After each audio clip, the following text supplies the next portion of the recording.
एक बार एक लड़की ने एक एंट्रेंस एग्जामिनेशन को क्रैक करने की बहुत कोशिश करी, बहुत मेहनत करी, लेकिन उसके बाद भी वो उसको क्रैक नहीं कर पाई, जिसकी वजह से वो अंदर से पूरी तरह से टूट गई, बहुत परेशान रहने लग गई, दुखी रहने लग गई। उसके पिता से अपनी बेटी की यह हालत देखी नहीं गई। फिर उन्होंने एक दिन अपनी बेटी को बुलाया और उन्होंने अपनी बेटी को कहा कि तुम मेरे साथ एक बार किचन में चलो, मुझे तुम्हें कुछ दिखाना है। किचन में पहले से ही उन्होंने गैस स्टोव के ऊपर 3 बोल रखे हुए थे। फिर उन्होंने उन तीनों बोल्स के अंदर पानी भरा, एक के अंदर कुछ आलू डाले, एक के अंदर कुछ अंडे और एक के अंदर कॉफी बीन्स, और उसको उबलने के लिए छोड़ दिया। उसके बाद में 5 मिनट हो गए, 10 मिनट हो गए, 20 मिनट हो गए, और वो वहां पर खड़े रहे अपनी बेटी के साथ में और उसको देखते रहे।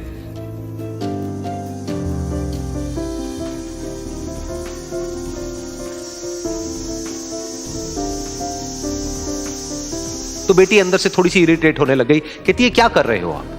तो उसके पिता ने कहा कि सिर्फ 1 मिनट और रुको, तुमको सब समझ आ जाएगा। फिर उसके बाद में एक एक करके उन्होंने गैस स्टोव को बंद किया और जो पहला बोल था उसमें से आलू निकाले और निकाल करके एक प्लेट पे रख दिए। दूसरे बोल में से उन्होंने वो अंडे निकाले और निकाल करके एक और प्लेट में रख दिए, और तीसरे बोल में से जो कॉफी थी उसको छान करके एक कप के अंदर भर दिया और वो वहीं सामने स्लैब पे रख दिया और अपनी बेटी से पूछा कि तुम्हें क्या दिख रहा है? तो उनकी बेटी को थोड़ा सा गुस्सा आ गया। उसने कहा कि इसमें देखना क्या है, एक में आलू है, एक में अंडे हैं और एक में कॉफी है। तो उसके पिता ने कहा कि एक बार इनको छू करके देखो, शायद तुम्हें कुछ समझ आए। तो उसने सबसे पहले आलूओं को छुआ, तो जब उसको छुआ और थोड़ा सा दबाया तो वो बिल्कुल सॉफ्ट हो चुके थे। तो उसके बाद में उसके पिता ने उन अंडों को तोड़ा तो वो हार्ड थे।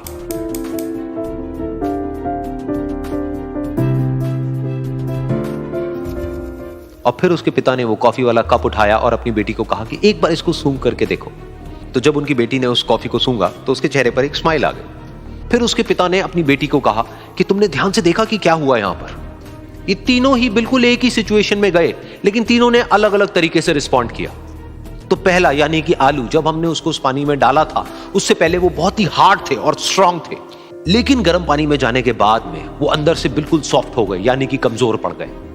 दूसरे थे अंडे, जो गर्म पानी में जाने से पहले अंदर से बिल्कुल ही कमजोर थे, लेकिन गर्म पानी में जाने के बाद वो अंदर से स्ट्रांग हो गए। तीसरी थी कॉफी, जिसने कुछ ऐसा किया जो इन दोनों से बिल्कुल अलग था, यानी कि उसने उस गर्म पानी में जाने के बाद में खुद को नहीं बदला, बल्कि उस पानी को ही बदल दिया। बिल्कुल इसी तरह से हमारी जिंदगी में भी होता है। तुम्हारे ऊपर है कि तुमको इन तीनों में से क्या बनना है। एक, आलू के जैसा, यानी कि जब तुम्हारी जिंदगी में कोई मुश्किल आए तो तुम अंदर से पूरी तरह से टूट जाओ, यानी कि कमजोर पड़ जाओ। दूसरा, अंडे के जैसा, यानी कि जैसे ही तुम्हारी जिंदगी में कुछ मुश्किलें आए, वो मुश्किलें तुमको अंदर से तोड़े नहीं, बल्कि तुम अंदर से और स्ट्रांग हो जाओ। या फिर तीसरा, यानी कि कॉफी के जैसा, मतलब कि जब तुम्हारी जिंदगी में कुछ मुश्किलें आए तो तुम ना सिर्फ उन मुश्किलों का डट करके सामना करो, बल्कि अपनी जिंदगी को ही बदल दो।